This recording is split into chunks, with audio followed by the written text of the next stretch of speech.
Hello दोस्तों, perfect study station में आप सबका स्वागत है।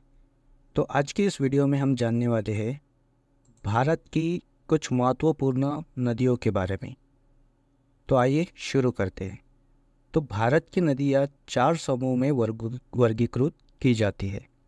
उसमें है पहला हिमालय की नदियाँ, दूसरा है प्रायद्वीपीय नदियाँ, तीसरा है तटवर्ती नदियाँ और चौथा है अंतरस्थलीय प्रवाह क्षेत्र की नदियाँ। तो इनको अब हम इन सभी समूहों को डिटेल में जानते हैं। हिमालय की नदियाँ, ये नदियाँ हिमालय पर्वत श्रृंग से उत्पन्न होती है। इनमें लगातार प्रवाह होता है जो वर्षा और पिघलते हुए बर्फ द्वारा प्राप्त होता है। प्रमुख हिमालयी नदियों में सिंधु, गंगा और ब्रह्मपुत्र शामिल है। प्रत्येक नदी के पास विशाल नाली तंत्र होता है और कई महत्वपूर्ण सहायक नदियाँ होती है। उसके बाद है प्रायद्वीपीय नदियाँ। तो भारतीय प्रायद्वीपीय नियमित वर्षा पर निर्भर करती है। ये नदियाँ मुख्य रूप से डेक्कन में स्थित उच्च पठार से उगम होती है और प्रमुख प्रायद्वीपीय नदियों में गोदावरी, कृष्णा, कावेरी, ताप्ती और नर्मदा शामिल है। गोदावरी सबसे बड़ी प्रायद्वीपीय नदी प्रणाली है। इसे दक्षिण गंगा भी कहा जाता है। तो दक्षिण गंगा किस नदी को कहा जाता है? तो दक्षिण गंगा गोदावरी नदी को कहा जाता है। तटीय नदियाँ, ये नदियाँ अपेक्षाकृत छोटी होती है और अरब सागर और बंगाल की खाड़ी में मिलती है। इनकी लंबाई कम होती है और इनके पाट पतले और लंबवत होते हैं। तटीय नदियाँ प्रमुखतः वर्षावशेष पर निर्भर होती है और इसलिए इनकी मात्रा में बदलाव होते रहता है।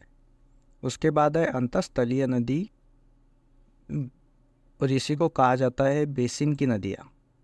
ये नदियाँ समुद्र में नहीं बहती है। इनकी धाराएं आंतरिक झीलों में मिलती है या मरुस्थल में लुप्त हो जाती है। भारत में अंतःस्थलीय जलाशय का मुख्य क्षेत्र राजस्थान है, जहाँ लूनी, रूपेन और सुक्री जैसी नदियाँ बहती है। तो कौन सी नदियाँ होती है जो समुद्र में नहीं मिलती है? तो उसे हम कहेंगे अंतःस्थलीय नदियाँ या फिर बेसिन की नदियाँ। तो हिमालय की सबसे लंबी नदी अगर आपको पूछा जाए तो हिमालय की सबसे लंबी नदी ब्रह्मपुत्र है। भारत की सबसे लंबी नदी गंगा है। देखिए, हिमालय की सबसे लंबी नदी अगर आपसे पूछे तो ब्रह्मपुत्र, और भारत की सबसे लंबी नदी अगर पूछे तो भारत की सबसे लंबी नदी गंगा आपको बताना है। तो यह गंगा नदी जो है ये उत्तराखंड से गंगोत्री हिमनद से उगती है और उत्तर प्रदेश और पश्चिम बंगाल सहित कई राज्यों से होकर बहती है और अंततः बंगाल की खाड़ी में मिलती है। तो गंगा नदी जो है वह बंगाल की खाड़ी में जाकर मिलती है। दक्षिण गंगा के रूप में जाने जाने वाली नदी जो है वो है गोदावरी। तो गोदावरी को दक्षिण गंगा की नदी के नाम से भी दक्षिण गंगा नदी के नाम से भी जाना जाता है। तो भारत की दूसरी सबसे लंबी नदी है। तो गोदावरी जो है वो भारत की दूसरी सबसे लंबी नदी है जो मुख्यतः महाराष्ट्र और आंध्र प्रदेश में बहती है।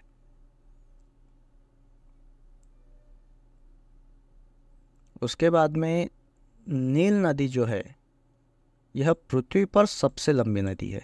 देखिए, पृथ्वी पर यानी दुनिया की सबसे लंबी नदी नील नदी है। भारत की सबसे लंबी नदी अगर पूछा जाए तो वह गंगा नदी है, और हिमालय की सबसे लंबी नदी अगर पूछा जाए तो वह ब्रह्मपुत्र है। तो नील नदी पृथ्वी पर सबसे लंबी नदी है। यह पूर्वोत्तर अफ्रीका से होकर बहती है। यह भूमध्य सागर में जाकर मिलती है। उसके बाद है भारत में बहने वाली सबसे गहरी नदी अगर पूछे तो वह है सिंधु नदी। भारत में बहने वाली सबसे गहरी नदी सिंधु नदी है। ब्रह्मपुत्र भारत की सबसे चौड़ी नदी है। अब अगर सबसे चौड़ी नदी अगर आपसे पूछे भारत की तो वह है ब्रह्मपुत्र नदी।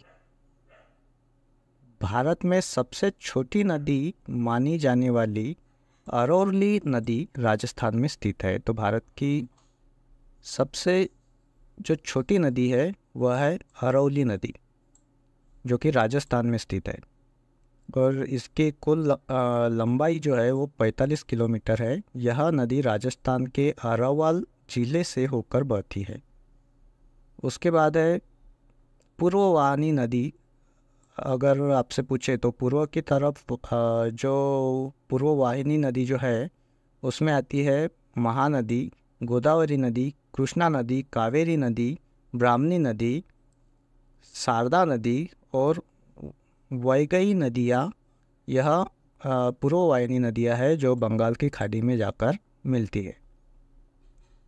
अधिकांश प्रायद्वीपीय नदियाँ जो होती है वह पूर्व की ओर बहती है, यानी प्रायद्वीपीय नदियाँ ज़्यादातर पूर्ववाहिनी होती है। तो पश्चिम की ओर बहने वाली नदियों के बारे में अगर हम बात करें तो पश्चिम दिशा की ओर बहने वाली नदियाँ, इनमें गोदावरी, इनमें नर्मदा और ताप्ती के अलावा लूनी, घाघरा, माही और साबरमती नदी शामिल है। तो इनमें पश्चिम की ओर बहने वाली सबसे इम्पोर्टेंट नदियाँ अगर पूछे तो नर्मदा और ताप्ती है। इसके अलावा लूनी, घाघरा, माही और साबरमती नदियाँ इनमें शामिल है। और पश्चिम वाहिनी नदियाँ जो है वो अरब सागर में जाकर जो है वो मिलती है। ठीक है। उसके बाद में आपसे पूछा जा सकता है कि डेल्टा कौन सी नदियाँ बनाती है। तो डेल्टा बनाने वाली जो नदियाँ है उनमें शामिल है गंगा, कावेरी और महानदी। भारत की नदियाँ है जो डेल्टा बनाती है। तो भारत की कौन कौन सी नदियाँ डेल्टा बनाती है? गंगा, कावेरी और महानदी। गंगा और ब्रह्मपुत्र दुनिया का सबसे बड़ा डेल्टा सुंदरबन डेल्टा बनाती है। तो आपसे ये भी पूछा जा सकता है कि सुंदरबन डेल्टा जो है वो कौन सी नदियाँ बनाती है? तो गंगा और ब्रह्मपुत्र नदी, जो कि दुनिया का सबसे बड़ा डेल्टा सुंदरबन डेल्टा बनाती है। तो दूसरा सवाल ये भी बनता है कि दुनिया का सबसे बड़ा डेल्टा कौन सा है? तो वह है सुंदरबन डेल्टा।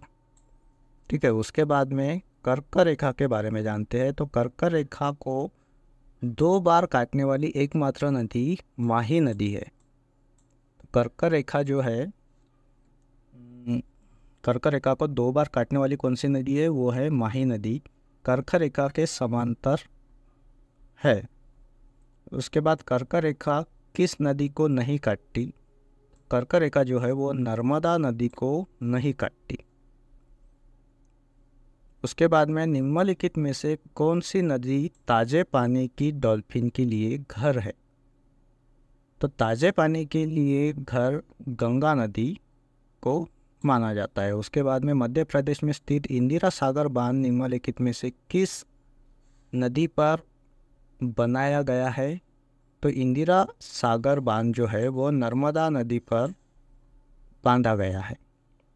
इंदिरा सागर बांध मध्य प्रदेश में नर्मदा नदी पर खंडवा जिले में नर्मदा नगर स्थान पर निर्मित बांध है। तो इस तरह आपने भारत की महत्वपूर्ण नदियों से संबंधित कुछ महत्वपूर्ण सवाल आपने देखे हैं। उम्मीद करते हैं कि आपको यह वीडियो पसंद आया होगा। अगर आपको यह वीडियो पसंद आया तो इसे लाइक करें। धन्यवाद।